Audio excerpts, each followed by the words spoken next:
flip the 7th overall pick for a player like Marco Rossi, I'm into it.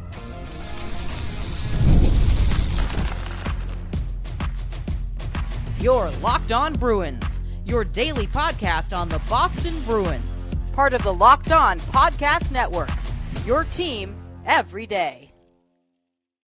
What is up, Bruins fans, and welcome back to the Locked On Boston Bruins podcast. I'm your host, Ian McLaren, and this is a daily show where we discuss all things Spoked B.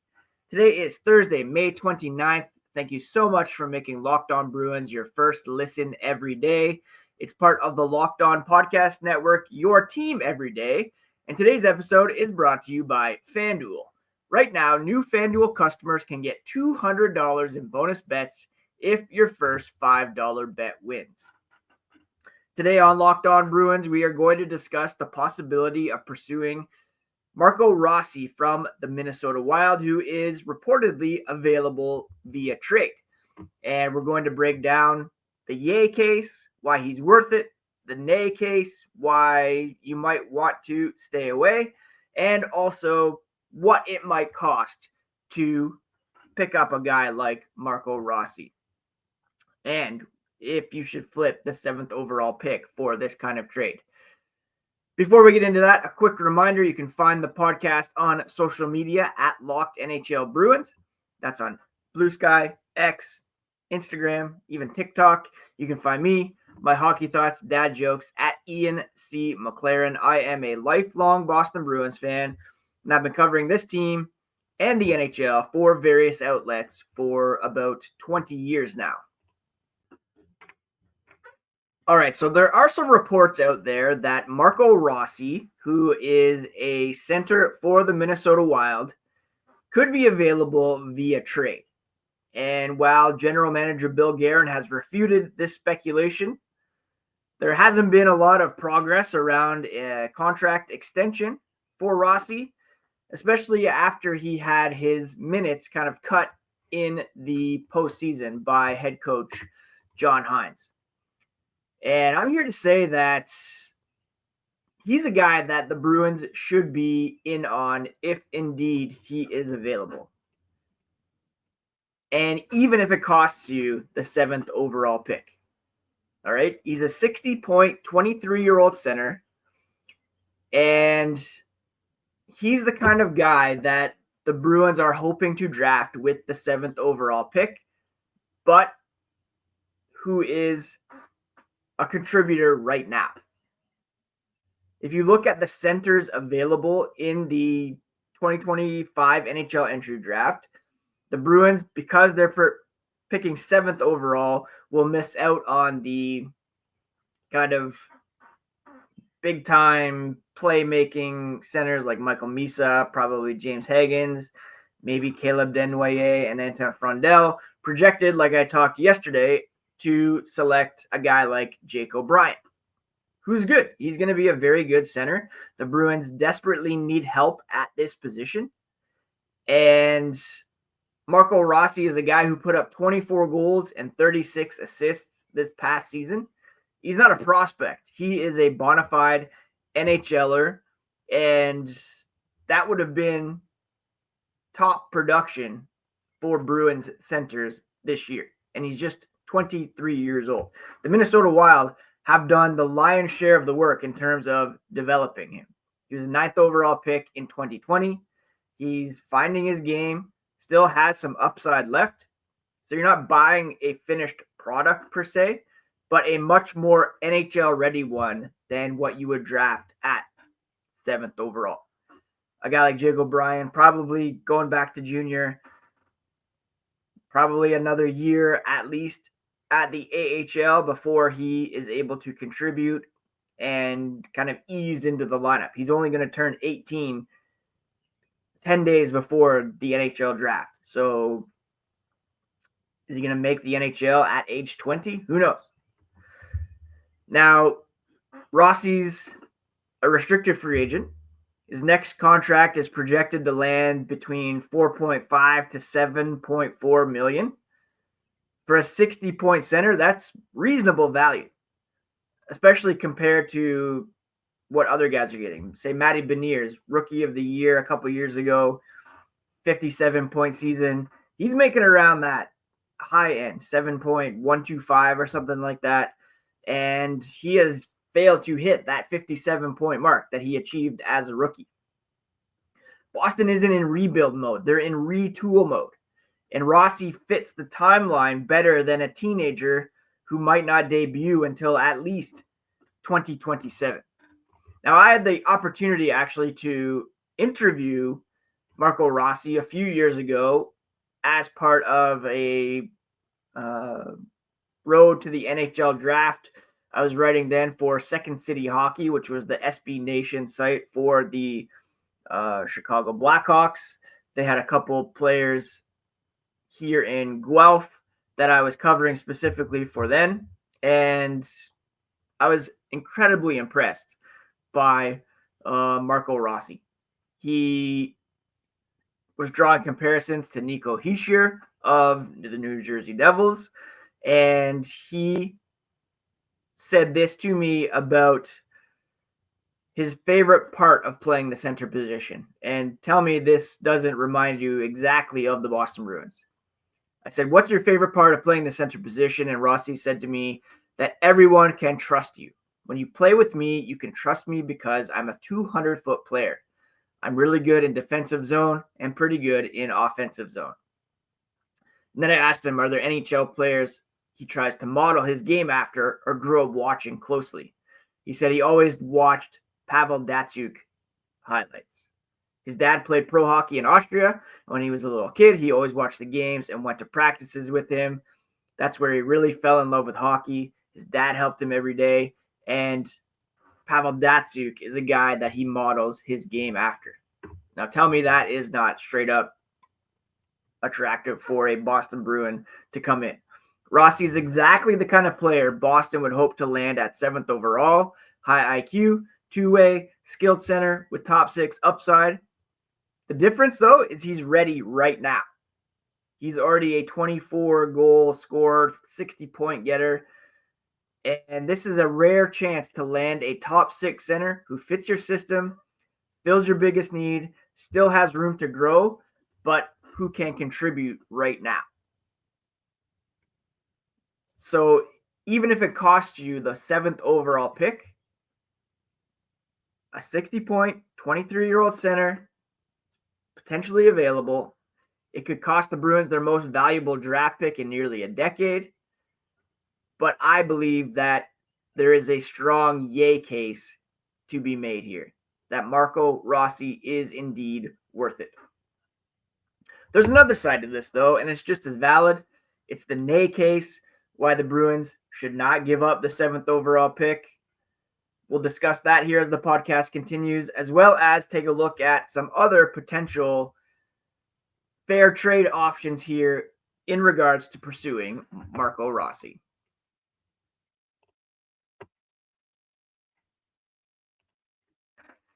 The NBA playoffs are in full swing, and every night delivers highlight-worthy performances, major momentum shifts, and can't-miss moments.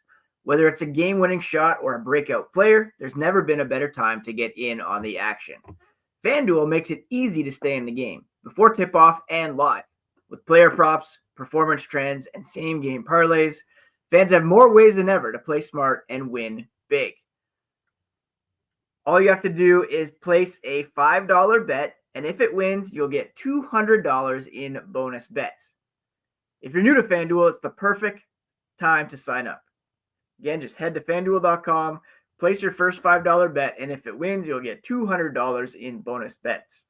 Make every moment more with FanDuel, the official sports betting partner of the NBA.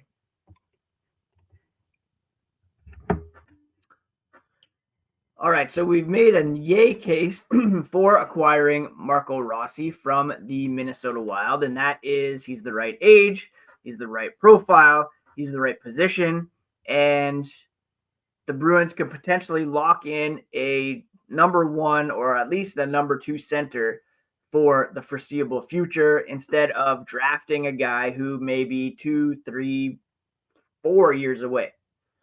But there's another side to this, of course, and it's just as valid. The Bruins haven't picked this high since 2016.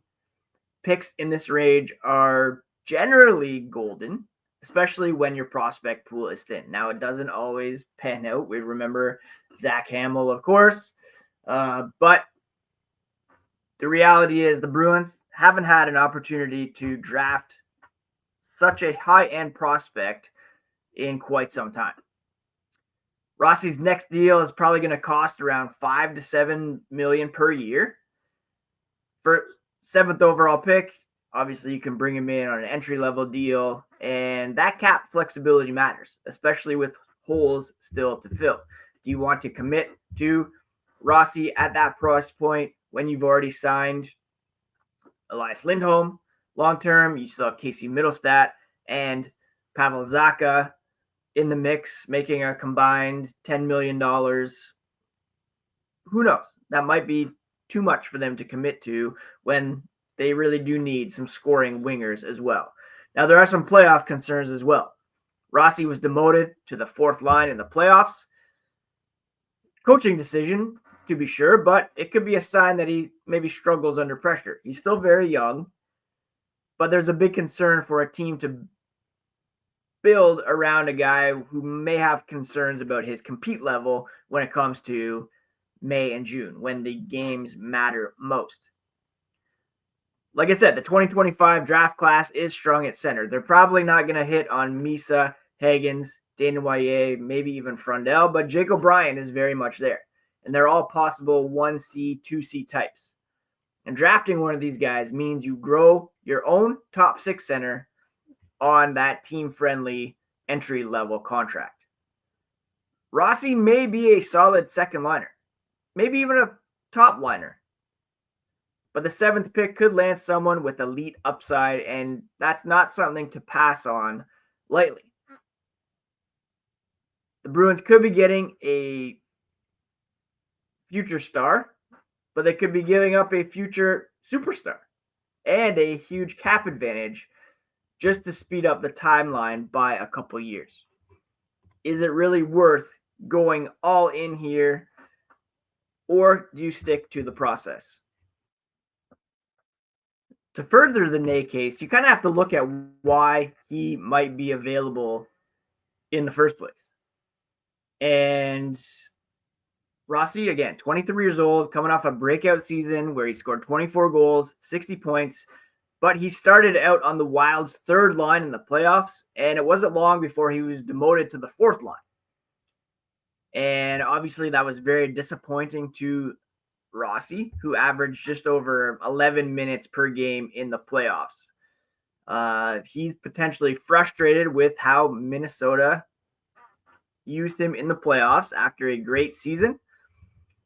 He's not necessarily the biggest guy either, and the Wild have to decide if a smallish player they were worried couldn't hang in the playoffs is worth re-signing or moving on from. And the original report came from rg.org, and an NHL source said, for whatever reason, and maybe he just doesn't fit with the Bill Guerin mold, there doesn't seem to be a fit there in Minnesota. Whatever it is, there is a market for him right now.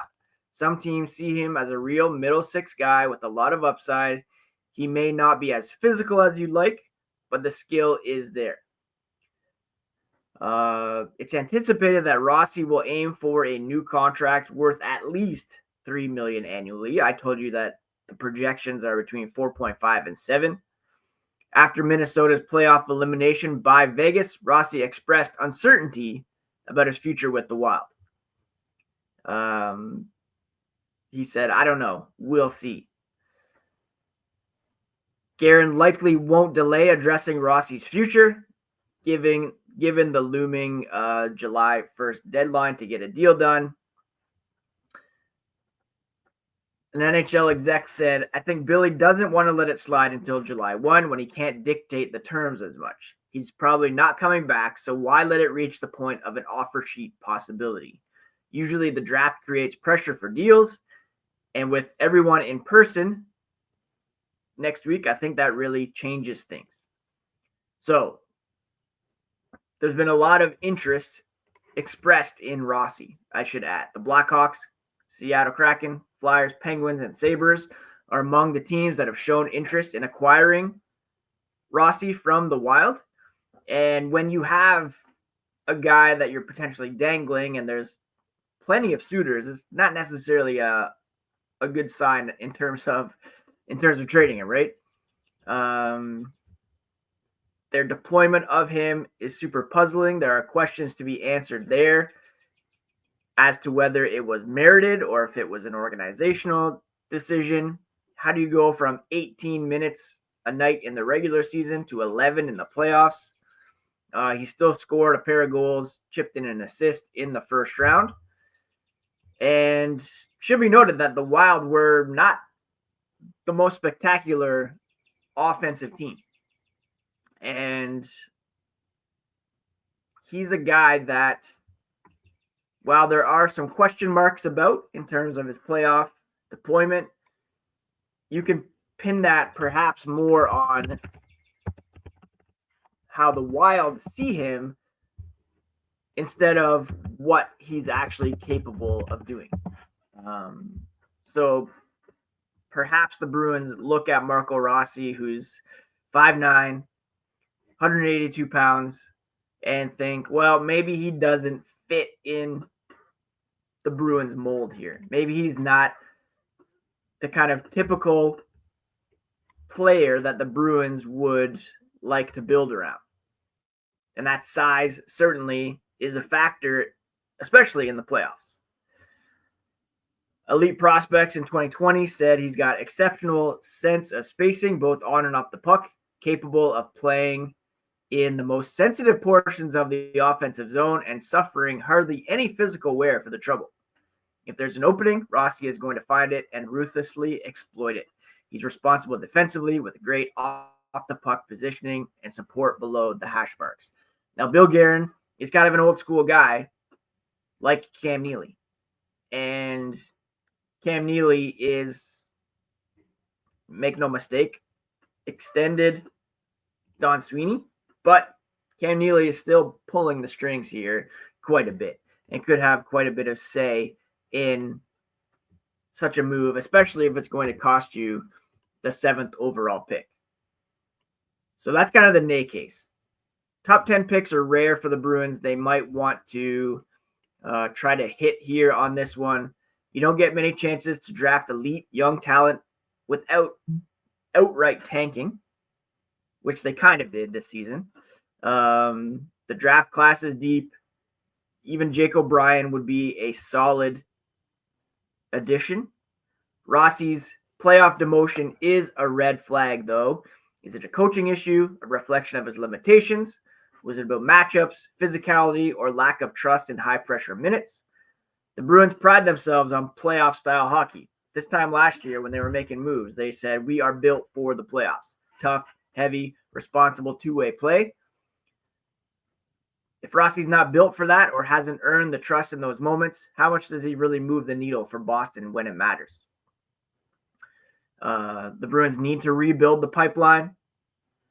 Matt Poitras, Mason Lohrei, Fabian Lysell, solid foundational pieces, but they need much more around them. And trading this pick might set you back in terms of your ability to build a true next generation core. Yes, Marco Rossi is very good, but good isn't necessarily good enough to justify giving up a rare top 10 pick, especially in a center-heavy draft. The Bruins would be giving up a shot at a potentially better longer-term solution for a player with playoff question marks and a hefty cap hit coming. So you have to look at the overall picture. Yes, you're getting the kind of player that you hope to draft with the 7th overall pick, a guy who's already hit 60 points as a 23-year-old center at the NHL level, but you're also taking on some risk, committing big-time contract to a guy who may have some question marks when the games matter most. So yay or nay? Where are you sitting with this? Let me know in the comments on social media. Would you float the 7th overall pick in a potential deal with Marco Rossi. That might not be the only way that the Bruins could get him. Are there options without giving the 7th up? Well, let's discuss those here as the podcast continues.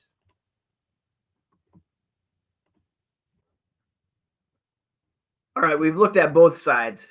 The excitement of adding a ready-made top 6 center and the caution of giving up a premium draft pick in a deep class. So where does that leave us? Let's dig into what a realistic trade could look like, what the Bruins need to consider, and what my ultimate verdict is. First, what is Rossi's true value? He's a former 9th overall pick, 60-point season at age 23, still an RFA, but his next deal could land anywhere from 4.5 to 7.4 million per season. And he plays the Bruins' biggest position of need, which is center.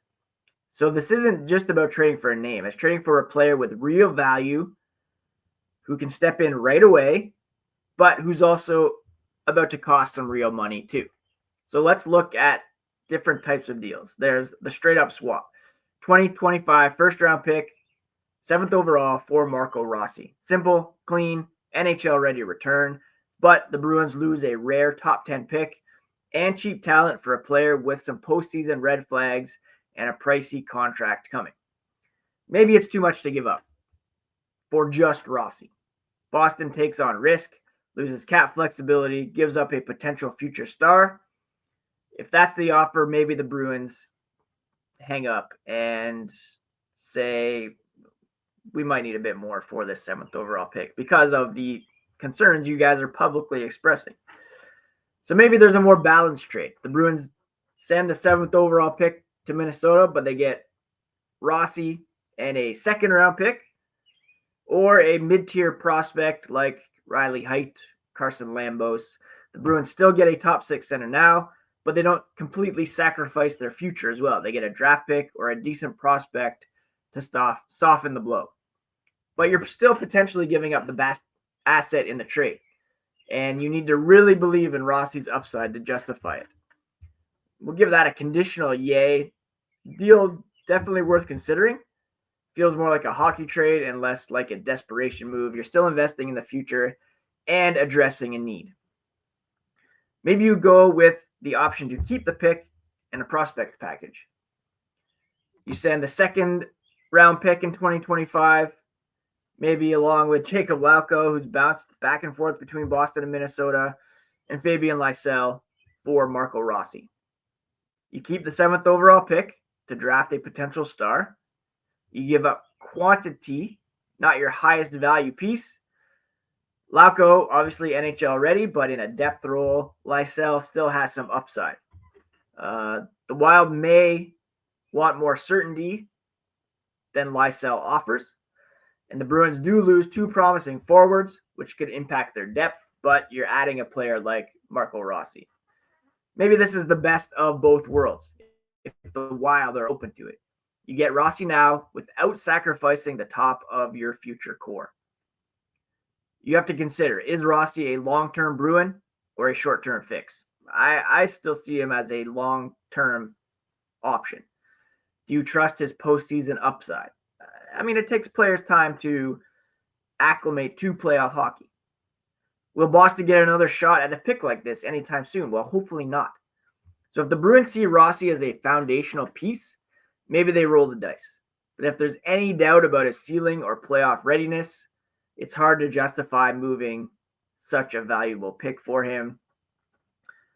I still think it's worth considering because you are getting a player that you hope to draft at 7th overall who is 23 and can step in.